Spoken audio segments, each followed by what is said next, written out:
In early December 1999, Michigan Farm Bureau members voted in favor of policy calling for a statewide ban on baiting and feeding of free-ranging deer due to the spread of bovine tuberculosis to livestock in the Northeast Lower Peninsula. Now, after years of hard work to get that policy implemented, the Natural Resources Commission on June 9th of this year lifted the permanent ban on baiting and feeding. The order that was enacted basically brought back baiting in the majority of the Lower Peninsula, similar to what was allowed in the majority of the Lower Peninsula before 2008. It's also the same restrictions that are in the Upper Peninsula. So there's a variety of restrictions, but basically 2 gallons of bait can be used per hunting site. It needs to be spread out over a 10-foot by 10-foot area, and October 1st through January 1st are the dates it can be used. Deer Management Unit 487, 6 counties in northeast Michigan where we're still dealing with the ongoing infection of bovine tuberculosis in deer in that area, will still be under a complete ban for baiting and for recreational feeding of deer.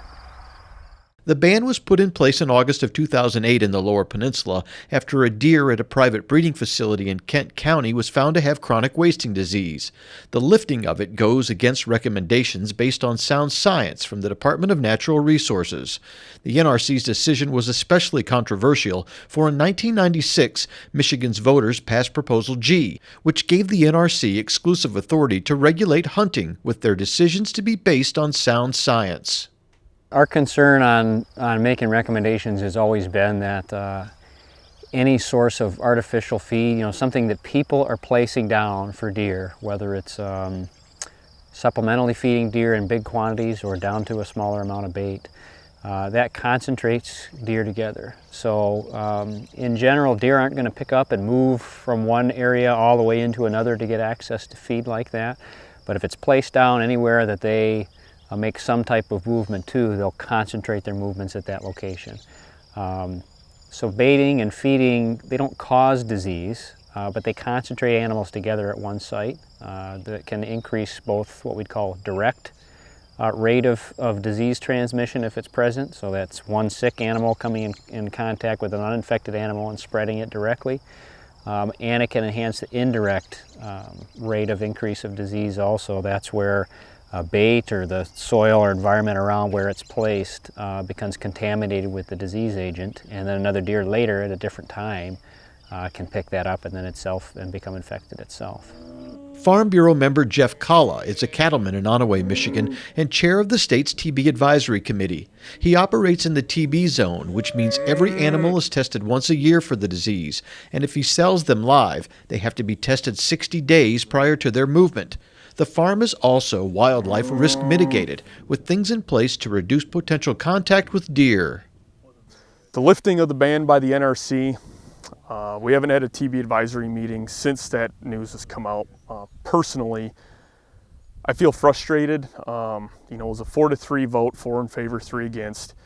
A lot of the people that work for the state that aren't, biologists, veterinarians, were not in favor of lifting the ban. The science says that it was kind of a risky thing to do, and the NRC chose to go with the social politics of this.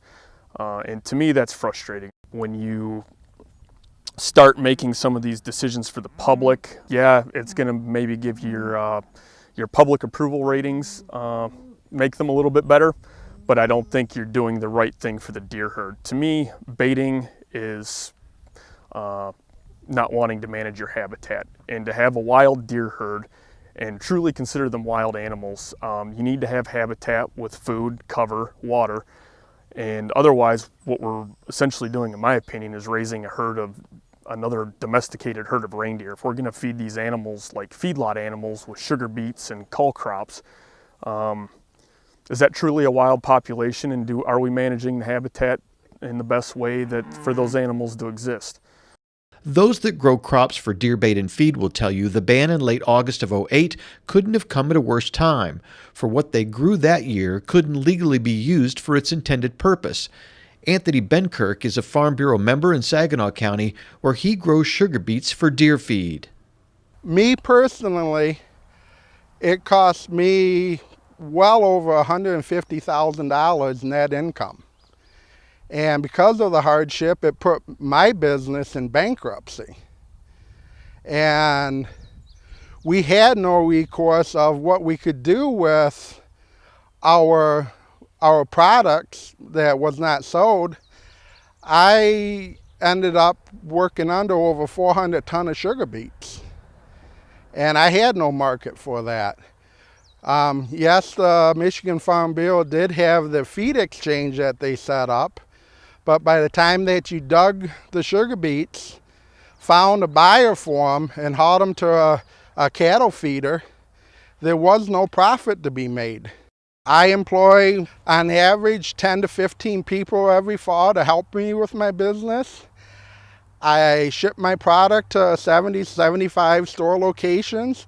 Those owners of those stores very much rely on the income that comes in from the sale of bait, especially in rural northern Michigan, to get them through a very cold winter when they have nobody up north, tourists or snowmobilers or anything like that near their stores. They rely on a little bit of money that does come in from the sale of deer feed to pay the utility bills at their stores. And in my travels across the state in the last 3 years, I have seen dozens and dozens of store locations that are no longer open. Brent Rudolph says that based on research, there's no correlation between baiting and an increase in the taking of deer. If anything, it just decreases the time spent in doing so. What it does, though, is increase the potential spread of disease, so he asks hunters to use common sense. We're going to continue to remind hunters that although they may be in an area where bait is legal, it's their choice about whether to do it or not. And it's their choice, if they do, about how to do it. So things like putting bait out every single day that you're allowed to, whether or not you're actively hunting in a location, and always using that full 2 gallons or anything like that, that still can accumulate some added risk. That again, if there's a disease out there that we're not aware of in a given location, that's putting our deer herd at risk. It's putting the future of hunting at risk in that location. So we'd advise folks, first of all, they may reconsider whether they need to use bait at all. And second of all, if they do feel under their conditions that it's something that they choose to do, they may restrict the quantities more, the number of times they're placing it, or move it to a different location at different times so they can minimize, again, potentially some of that indirect rate of transmission of any disease that may be in the area. With the policy development process about to take center stage for Farm Bureau members on the county and state level, you can bet this issue will receive its due. You can learn more about the new rules governing the baiting and feeding of deer by visiting the DNR's website at michigan.gov/DNR.